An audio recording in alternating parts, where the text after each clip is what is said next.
बिस्मिल्लाहिर्रहमानिर्रहीम। अस्सलाम वालेकुम। हकीकत टीवी साइंस एंड हेल्थ में खुश आमदीद। क्या आपने कभी जिंदगी में सोचा है कि एक वक्त ऐसा आ जाएगा मिस्र के ऊपर कि उनको सबसे बड़ा शाहकार पिरामिड्स बेचना पड़ेगा या गिरवी रखना पड़ेगा, या उनके मुल्क की सूरत हाल इतनी ज्यादा खराब हो जाएगी कि कर्ज लेने के लिए उनको दुनिया का सबसे बड़ा शाहकार और अजूबा, जहां पर इतने खजाने शायद दफन हैं, या वहां पर इतनी शैतानी ताकतें या वो टेक्नोलॉजी पुराने ज़माने की उसके आसार दफन है, ये सब कुछ गिरवी रखना पड़े। शायद वो वक्त अब करीब आने वाला है। सूरत हाल ये पैदा हुई है कि मिस्र के अंदर एक मस्जिद नई तामीर की गई है। ये इतनी आली शान मस्जिद है, इतनी आली शान मस्जिद है कि पूरे मिस्र में, यानी इन्होंने अपनी इंतज़ामी दारुल हुकूमत में इसको कायम किया है और पूरे मिस्र में इस पर तनकीद हो रही है। उसकी वजह क्या है और उसका क्या ताल्लुक है ख़ास तौर पर इस पिरामिड से? असल में ये 19,000 मुरब्बा मीटर से ज़्यादा एरिया पर मुहित है और तकरीबन 1,07,000 नमाजियों की गुंजाइश है। कुछ दिन पहले सीसी ने इसका इफ्तिताह किया था और इस वक्त पूरे मिस्र के अंदर इस पर तनकीद हो रही है।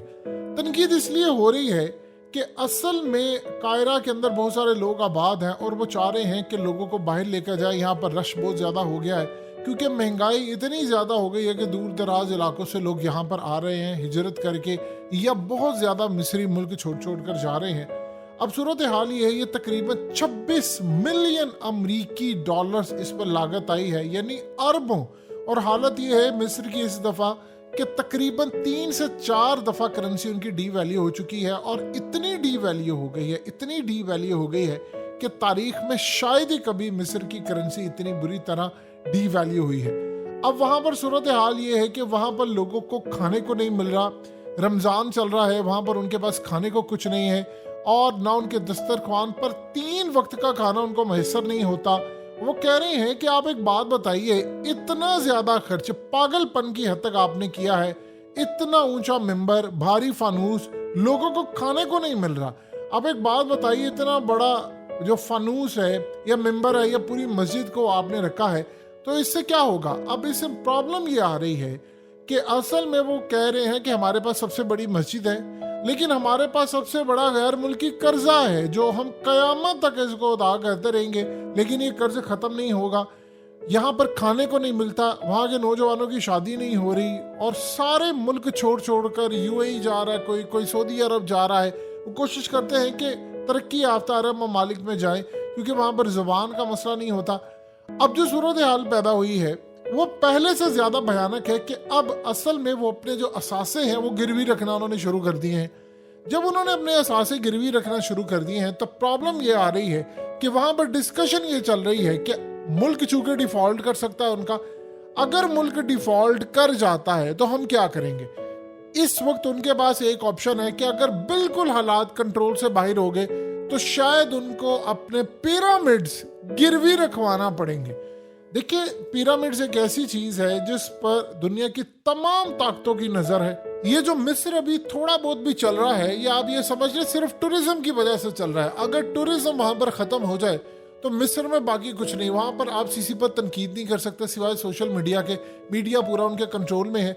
तो ये जो सूरत हाल इस वक्त पैदा हुई है वो इतनी ज्यादा खतरनाक हो गई है। असल में मिस्र के पिरामिड्स के ऊपर दुनिया की बड़ी बड़ी ताकतों की नजरें हैं। आप जानते हैं कि $1 बिल के ऊपर भी पिरामिड्स बना है और ऊपर एक आंख का निशान। असल में वो इसको जादुई ताकतों के साथ पूरी तरह रिलेट करते हैं,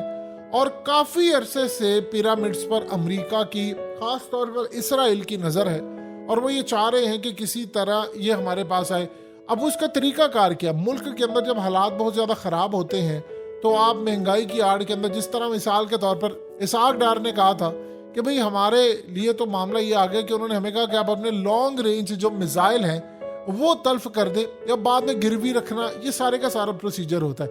इसी तरह दुनिया की जो ताकतें हैं, असल में आप अगर देखें तो पिरामिड्स को जब पहली मर्तबा खोला गया काफ़ी अरसे के बाद,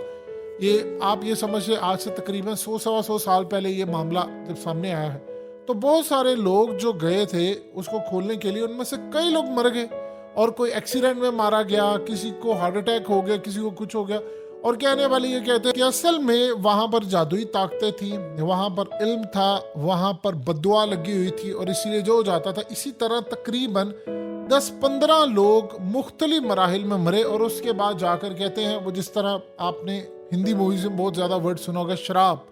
یا کہہ سکتے ہیں بددعا جس کو کہہ سکتے ہیں، کہ وہ جب اس کا اثر ضائع ہوا، کئی موت ہوئی، پھر اس کے بعد وہاں سے ممیز اور بہت ساری چیزیں نکالنا پڑی۔ ابھی بھی صورتحال یہ ہے کہ جب ممیز نکالتے ہیں وہاں کے آرکیالوجسٹ، تو ان کو بہت سارے ایسے معاملات فیس کرنے پڑتے ہیں جن کو کئی بیماریاں لگ جاتی ہیں۔ یعنی ایک پورا سا جادوئی علم ہے، کیونکہ آپ جانتے ہیں کہ وہاں پر حالیہ جانوروں کی بھی جو ممیز ملی ہے،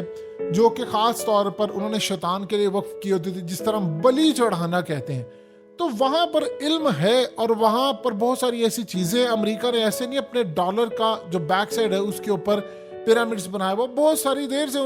اصل میں ان پر نظر تھی، اور یہ اب جو صورتحال پیدا ہوئی ہے وہاں پر وہ پرائیویٹائز کر رہے ہیں، اور وہ پرائیویٹائز کر رہے ہیں، وہ کہہ رہے ہیں کہ جی اگر یہ صورتحال ہے تو ہمیں پھر خاص طور پر یہ سارے کا سارا ہینڈ اوور کر دینا چاہیے کسی طاقت کو، امریکہ، اسرائیل یا کسی کو بھی، وہ اس کا فائدہ اٹھائے۔ پہلے تو وہ اس کو گروی لیں گے، بعد میں اس کو خرید لیں گے، پھر یہ ان کی ملکیت ہی ختم ہو جائے گی، اور وہاں پر وہ اس کو کھلوائیں، کریں، آئے جائے، کچھ بھی کریں، یہ بات کا معاملہ ہے، کیونکہ وہاں پر ایسے سے راز دفن ہے، ایسی سی چیزیں دفن ہے کہ جن کا تعلق براہ راست، دیکھیے بنی اسرائیل جب رہتے تھے فرعون کے دور کے اندر، تو یہ وہاں پر چیزیں تھیں اس وقت، اور بہت بڑی تعداد کے اندر۔ آپ سب جانتے ہیں کہ جادوگر وہاں پر تھے، یعنی جب موسیٰ فرعون کے دربار میں آئے تھے تو وہاں پر جو رسیاں تھیں ان کی، اصل میں انہوں نے اس کو سانپ بنایا ہوا تھا، تو وہ ایسا نہیں تھا کہ آپ بالکل ہی آپ اس طرح کہہ دیں کہ جی انہوں نے نظر کا دھوکا۔ سوچئے حضرت موسیٰ علیہ السلام وہاں پر تھے، نبی کی نظر کا دیکھنا اور عام شخص کی نظر کا دیکھنا، اس میں زمین آسمان کا فرق ہوتا ہے، تو اگر ان کو نظر آ رہا تھا کہ اس پر سانپ ہیں، تو سوچئے عام شخص کی کیا صورتحال تھی۔ اس علم کے بہت سارے راز دفن ہیں پیرامڈز کے اندر، اور اس کو خاص طور پر اسرائیل کی اس کے بہت زیادہ نظر ہے، تو لہٰذا اب وقت ان پر یہ آنے والا ہے کہ شاید اب وہ پیرامڈز کو بیچتے ہیں یا گروی رکھیں، کیونکہ وہاں پر حالات اتنے زیادہ خراب ہیں کہ آج نہیں تو کل نہیں تو پرسوں مصر نے ڈیفالٹ کر جانا ہے، اور اگر ملک کی صورتحال بالکل ایسی ہی رہی تو پاکستان کے اندر بھی صورتحال کچھ اس سے الگ نہیں ہوگی۔ دیکھیے جن لوگوں نے یہ دنیا ڈیزائن کی ہوئی ہے اس وقت، یہ جو آپ کا نیو ورلڈ آرڈر یا سب کچھ ہے، وہ اصل میں پوری طرح امپلیمنٹ نہیں ہو رہا، وہ کہیں نہ کہیں فیل ہو رہا ہے، تو اس کے اثرات پوری دنیا کے اوپر چھوڑے جا رہے ہیں۔ آپ اگر غور کریں تو اس وقت سب سے بڑا پرابلم یہ آ رہا ہے کہ ان کے جو ایجنٹس ہوتے ہیں وہ اندر گھسے ہوتے ہیں ہر جگہ، وہ آپ کے ملک کو تباہ کرے ہوتے ہیں۔ اب اکانومی پوری طرح کولیپس ہو رہی ہے ہمارے ملک کے اندر۔ آپ یہ دیکھیں کہ باجوہ نے ایسا بیڑا غرق کیا تھا ملک کا، کہ باجوہ کے بیڑا غرق کرنے میں اتنا یعنی معاملہ خراب تھا کہ اسد عمر کو ہٹانا پڑا، پھر اپنے بندے لے کر آنے پڑے، ایون کی پوزیشن اتنی زیادہ خراب ہو گئی IMF کے حوالے سے۔ تو یہ تمام جتنی بھی چیزیں ہیں وہ اصل میں انڈیکیٹ کرتی ہیں کہ اس وقت دنیا کے اندر معاملات کیا ہے۔ اگر مصر نے اپنے پیرامڈز کو بیچ دیا یا انہوں نے اس کو گروی رکھ دیا، تو پھر ایک بات یاد رکھیے گا، یہ اب تک کی سب سے بڑی ان کی ناکامی ہوگی، اور اس کے بعد شاید پھر ان کے پاس بچے گا کچھ۔ حقیقت T V science and health کی اس ویڈیو کے نیچے کمنٹ ضرور کیجئے، اپنی رائے کا اظہار ضرور کریں، اور اس ویڈیو کو ہر جگہ شیئر کرتے ہوئے چینل کو سبسکرائب ضرور کریں۔